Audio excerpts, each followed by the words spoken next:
Hi guys, so today is the first part of a series which I'm going to start doing, which is basically trying to diagnose and repair 12 Macs which I bought. I bought the Macs as a job lot. All of them are beyond economical repair, or they have some kind of fault with them as I understand. I don't really know the history too much with these devices, so on this first video we're going to be going through and just putting some power to them, see what we need to do. I don't have the adapters for the MacBooks, so I'll have to get them ordered, depending on what they do of course. And yeah, so first off down here, we've got two 27-inch slim iMacs. I believe one of them's a 5K iMac, and the other one is a late 2012 or something like that. I've got it all written down on a spreadsheet which I'll compare against. Each Mac that we check will be getting its own Mac number, and I'm going to break it down into an individual video where I try and repair them basically. So behind that we've got a 27-inch fat style Mac, I think that's from 2011. Down there we've got two 21.5-inch iMacs, the old fat style, again I think they're around 2011, 2012 time possibly. Another 27-inch iMac, one of the fat style ones, and a really old 20-inch iMac. So over here we've got some MacBooks. We've got I don't even know, I imagine it's an old one because it's got a Firewire port on it, but it looks like a 15-inch MacBook Pro. A MacBook Air, I believe it will be one of the early ones, 2011 or something like that. A really old PowerBook device. And another old MacBook Pro. And then over here we've got one of the old style Mac Pros. So I'm going to start by taking one of the 27-inch iMacs, and we're just going to put some power to it and see what happens. I paid £350 for this lot, which I broke down into a spreadsheet which I will show you later on in the video, and it basically breaks it down that each Mac costs around £30 each. So yeah, I'll swap over there and we'll start testing the Macs. So the first iMac that we've got on the list, it's written down on my spreadsheet as a iMac 27-inch Retina 5K late 2015. I'm not 100% on this, but let's get it plugged in and see if it has any type of life.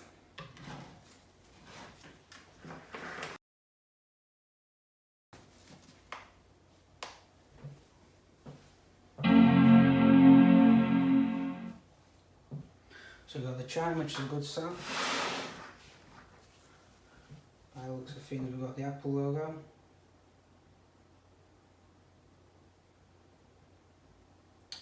This one's gone straight to the welcome screen, which is a very good start. So I'm just going to go and find a mouse and keyboard, and then we'll connect that up and see if it'll navigate around the welcome screen.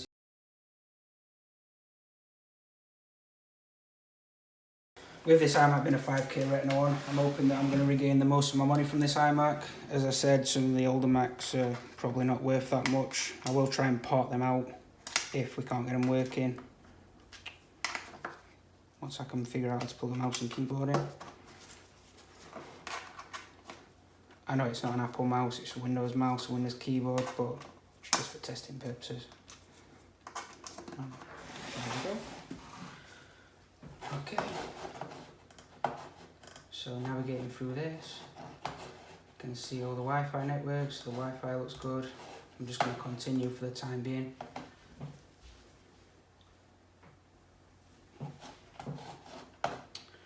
Don't transfer information right now. Continue, don't use, agree. Just going to call this test for the time being.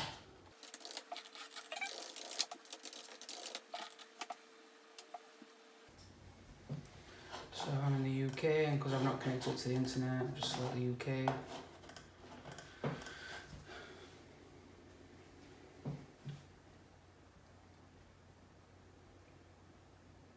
Just want to get to the desktop and confirm it is what it says it is. So it looks like it's on 1012. Check out this Mac. Okay. Just says iMac, so I don't know if it is a 5K one. Usually at the top it will say i5, not i5, sorry, 27-inch 5K Retina display. So it does match the serial number that I've got on screen, but it has fired up anyway, so I will double check that. And I think this one's going to require some further testing, but initially it's looking pretty good. So the overall condition of the iMac, it's in relatively good condition. No dents or scratches or cracks or anything like that, just needs a bit of a clean up around the back. And obviously a mouse and a keyboard. So yeah, I will stick a little label on it and just call this one iMac 1. Let's jump on to the next iMac. So the next iMac that I've got on the list is down as a late 2012 27-inch iMac. So let's grab this one. First inspection of this iMac, it looks pretty good condition. There is a weird crack by the looks of things. I thought it were a mark initially, but it does look like it's a crack on the screen. So I've got a feeling that this is why this one's been written off and not been repaired. So if it's just a cracked screen, we'll have to check up on the prices for a new screen on these. I bet they're not cheap, because I know that the LCD and glass on the front is one assembly. But let's see if it fires up.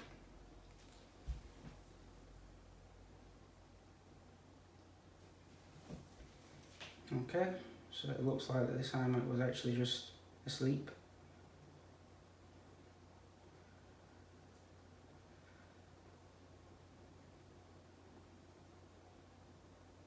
So again, that's come back up, looking good. It has got the crack in the top right and top left hand corner of the screen, you can see. I'm not sure if you can see that on the video. It's just there. But if it is just a cracked screen, not too bad, not the end of the world. Obviously people will still buy them in this condition with a little crack on the screen at a reduced rate. So yeah, cool. I'll stick a sticker on this and we will call this one iMac 2.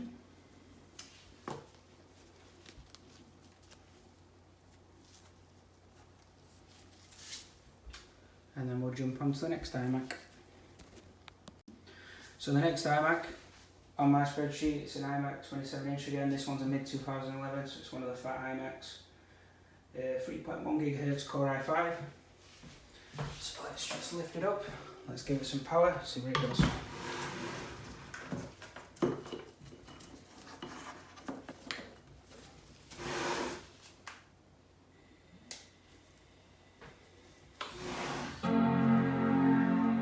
Okay, so initially it looks like there's something wrong with the graphics or the screen. My guess would be the graphics, as I know for a fact that these 2011 machines are known for the NVIDIA graphics cards being rubbish on them, and usually when they get to a certain point, well, a certain age, they're not worth repairing, so we might just have to part this one out. So I think straight away we can see that that's the problem with that one. So we'll call this one iMac 3. Stick a little sticker on there. And we'll grab the next iMac. So the next one that we've got on the spreadsheet is a iMac 21.5 inch mid-2011 2.5 Gigahertz Core i5.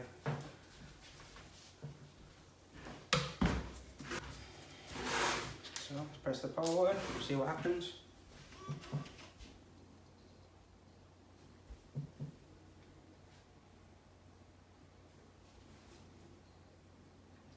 Getting the Apple logo, it's a good start.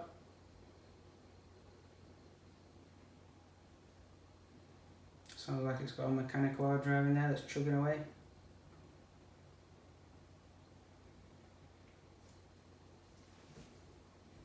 Initial inspection of the condition of this one. Again, needs a bit of a clean, but I can't see any particular dents or scrapes.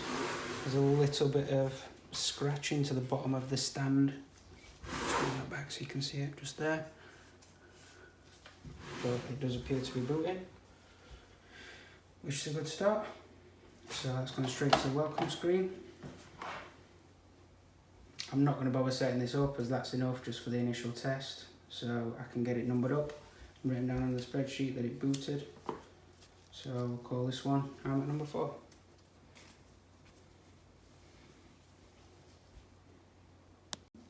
So the next one on the spreadsheet, it's another 27-inch iMac, mid-2011, 3.1 Gigahertz Core i5. So let's get on with this iMac. Get it plugged in. See if she boots.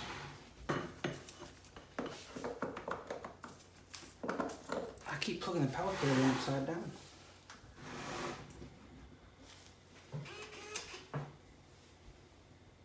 So again, very similar to the other 2011-inch iMac. Looks like we've got a graphics issue. As you can see, green lines down the screen.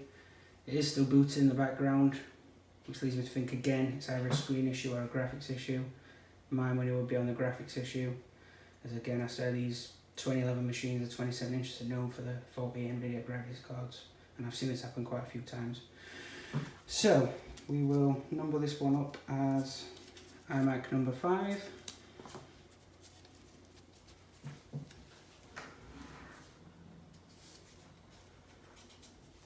Move on to the next iMac. So the next iMac that we've got on the list is a mid-2010 3 GHz Core i3 iMac. So let's get this powered on, see what it gives us. This is one of the older fatter iMacs as well.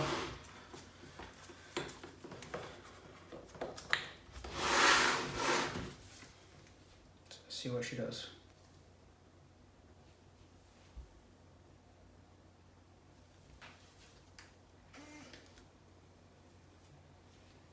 Try to get the power button a bit of a hard press. So we've got the chime. The bottom of the screen looks quite a lot darker from the top of the screen. So if that's the problem, it could be that it just wants a new LCD. Depending on whether it's worth repairing or not, it may just get parted out of this machine. But it does look like it's booting. It's a good start. Condition wise on this one, relatively good condition again. For its age, a couple of little marks, but nothing a good clean wouldn't sort out. I'll show you that top corner. There is a mark on that top corner there. Oh. So this one is going to be known as iMac number 6. And we've got the welcome screen, so that's a very good start. So let's move on to iMac number 7. So the final iMac that we've got on the list comes up as a 20-inch 2007 iMac, so it's a pretty old iMac. To be honest with you, this is probably not worth repairing or parting out, but we'll put some power to it and see what it does.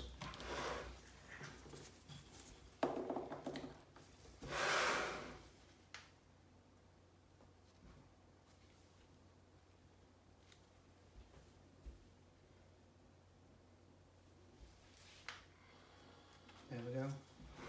Pressing that power button hard again. Getting a chime, which is a good sign. And a rhyme.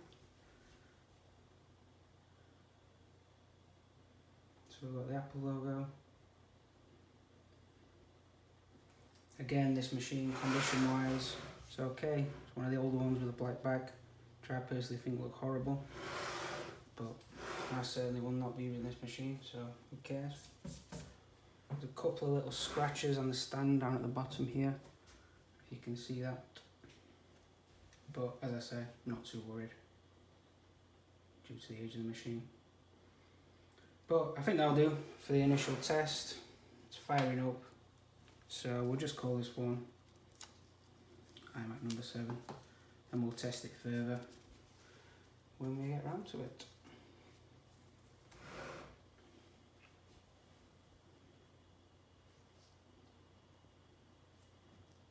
So there you go, welcome screen.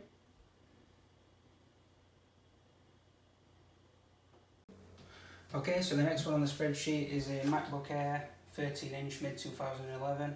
So we'll grab all of this and we will connect up the power and see what's happening. So initially, pressing the power button, we get nothing. I've got a MagSafe 2 adapter here, so let's get that plugged in.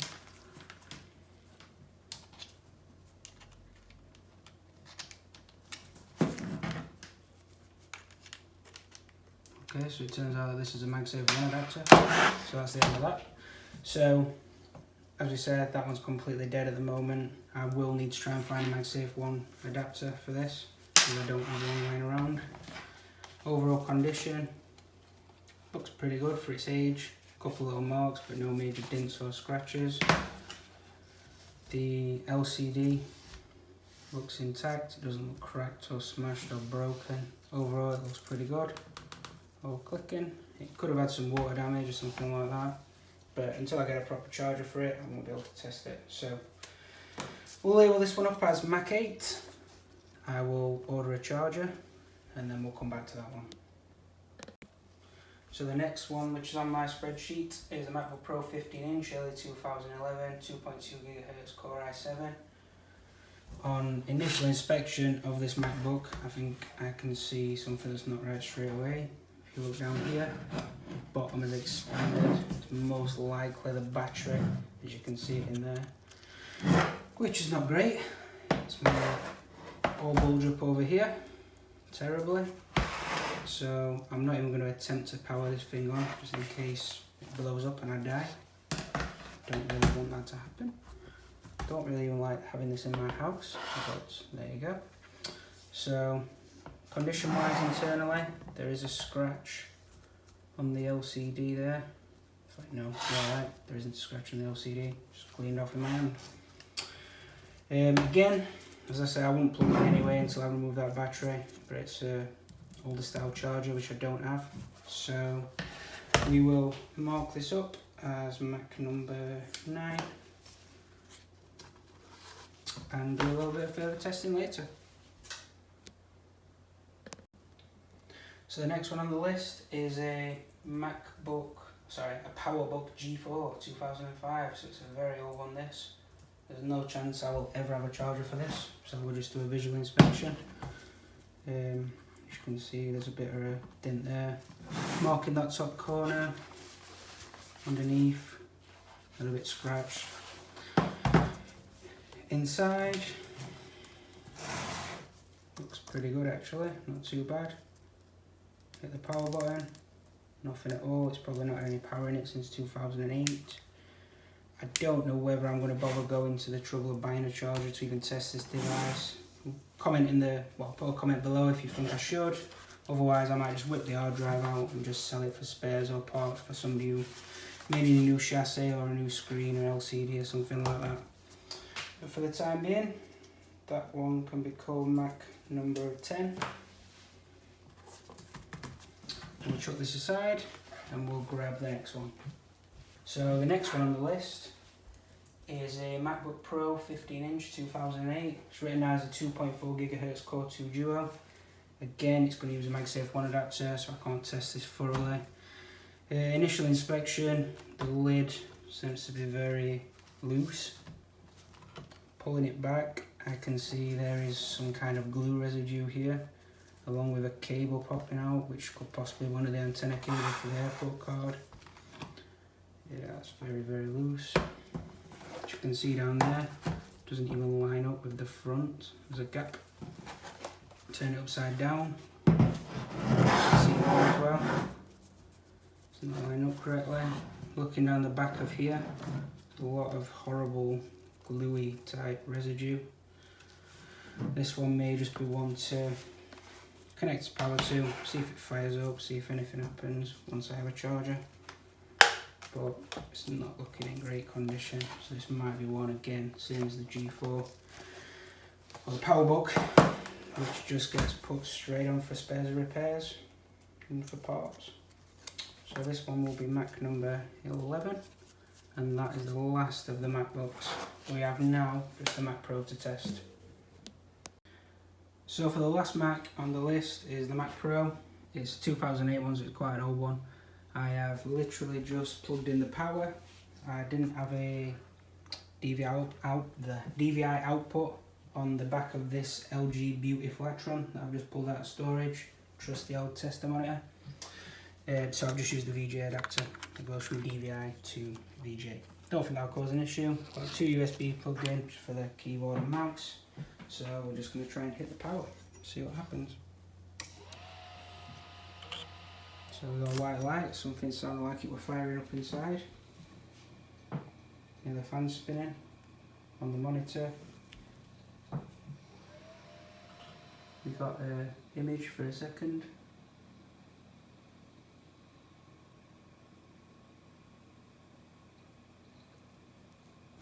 We've got a white screen.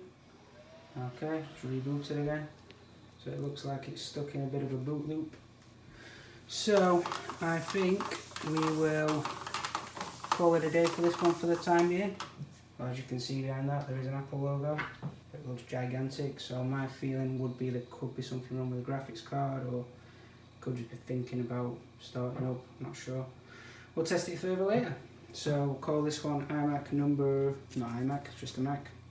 Mac number 12.